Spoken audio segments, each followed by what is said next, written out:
Good morning, students. Welcome back to the English Channel Prime.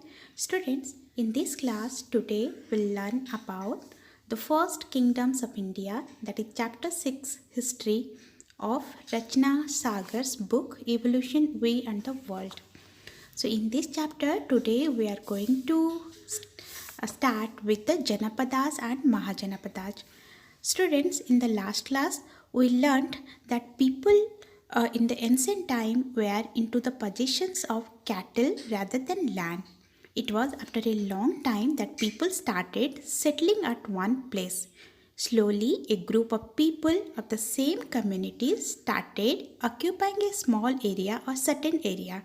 The place where they set their foot to settle came to be known as the Janapadas. Jana means people and Pada means foot. So it is named as Janapada, literal meaning the footholds of the tribe. Now, the people were living in the huts and they were practice farming. They used to grow crops like the wheat, barley, sesame, etc. And they were using the grey pots or painted grey pottery. Now some of the Janapadas started growing in size and power. How children, the leader of the group of a certain tribe, they started fighting for lands. And when they won the battles with the other communities, they took over their Janapada and merged it into their own place. And slowly, about 2500 years ago, that is in the early 6th century BC, when numbers of Janapada came under one king's control, it became a Mahajanapada. That is a very large kingdom. So, in the 6th century BC, there are some 16 Mahajanapadas which became more powerful and strong. Those are Anga, Magadha, Kasi, Koshala, Bajji, Mala, Chedi, Bascha, Kuru, Panchal, Matsya, Surasena, Asmak, Avanti, Gandhar and Kamboja. Children, I have see here all this in the map. Now, how do we know about this? We know about this because archaeologists have excavated or dug out a number of settlements in the Janapadas, such as the Purana Killa in Delhi, Hastinapur near Meerut, and the Atranji Khera near Eta in UP. So from those areas, we came to know about these 16 Mahajanapadas. Now, children, this ruling in the ancient times, people either used to elect or select the rulers.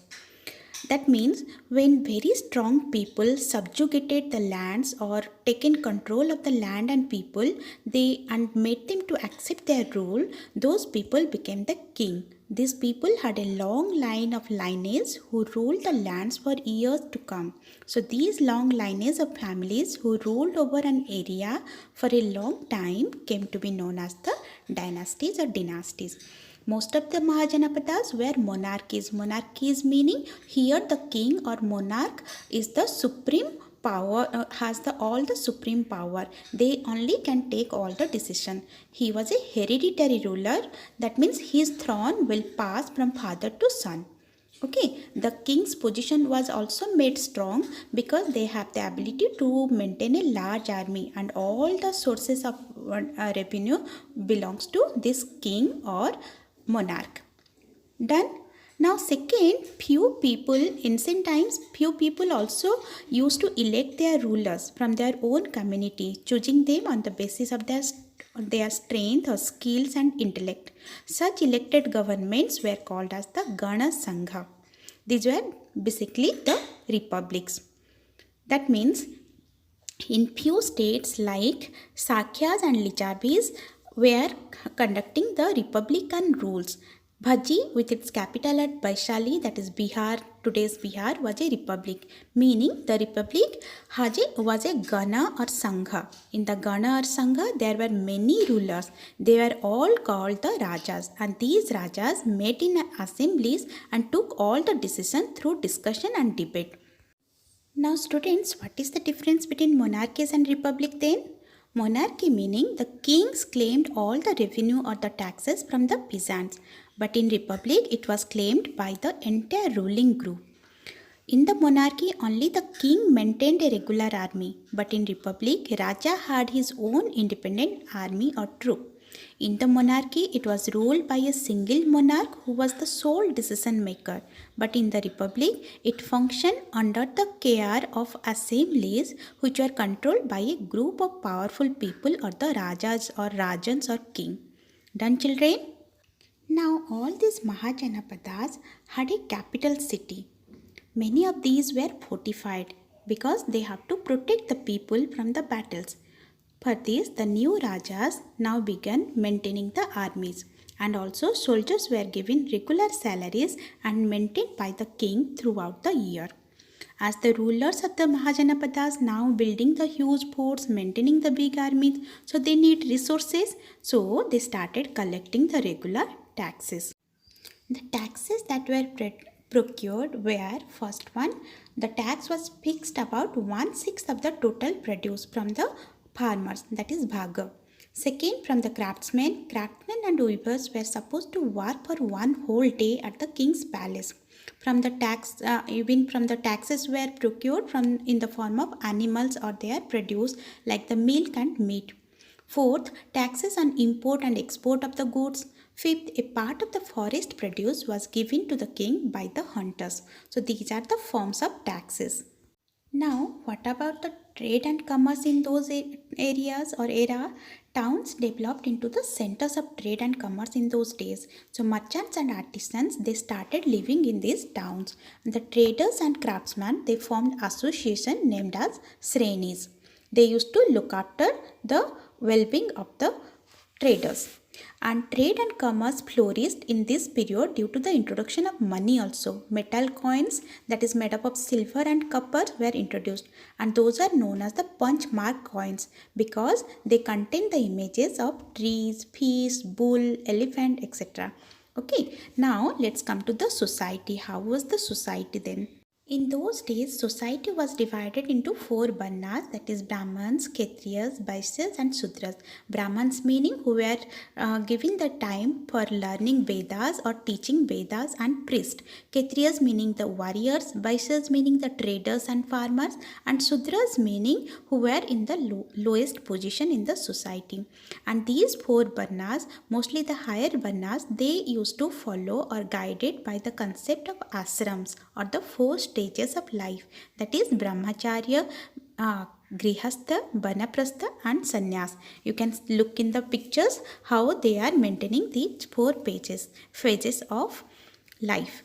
Now next is let's come to the case study of, let's take the case study of Magadha. Magadha, the powerful Mahajanapada. So students, Magadha became the most important Mahajanapada about 200 years ago. How? Because many rivers such as the Ganga and the Sun, they used to flow through this Magadha. You can see in this picture in the side. This was important because it helps in the transport, it helps in the water supplies, making the land fertile. And Magadha had two powerful rulers, Bimbisar and Ajatasattu, who used all the possible means to conquer the other Janapadas. That means through marriage alliances or through wars, they conquered enlarged their kingdom. Next, there was Mahapadmananda also, who was another important ruler who extended his control up to the northwest part of the subcontinent. Children, even there was a ruler named Alexander who lived in Macedonia in Europe, and he wanted to become a world conqueror. He didn't conquer the world but did conquer parts of Egypt and West Asia and came to the Indian subcontinent. Reaching the banks of the base, when he wanted to march further, his armies refused. They are scared as they had heard that the rulers of India had vast armies of foot soldiers, chariots and elephants. So this was the influence of Magadha. Now let's take another example of a republican state, that is Bhajji. One of the most important republican state during the Buddha's period was Bhajji, that is present-day Muzaffarpur district of Bihar. Its capital was Vaishali and it was settled on the northern side of the river Ganga. Here the form of government was Gana or Sangha. Gana or Sangha means republic. In Gana or Sangha, there were not one but many rulers, and it was a confederacy of 8 republics or Gana Sanghas, out of which Licchavi and Videha were the most important confederacies. The confederacy was ruled by a tribal republic which consists of several Sanghas.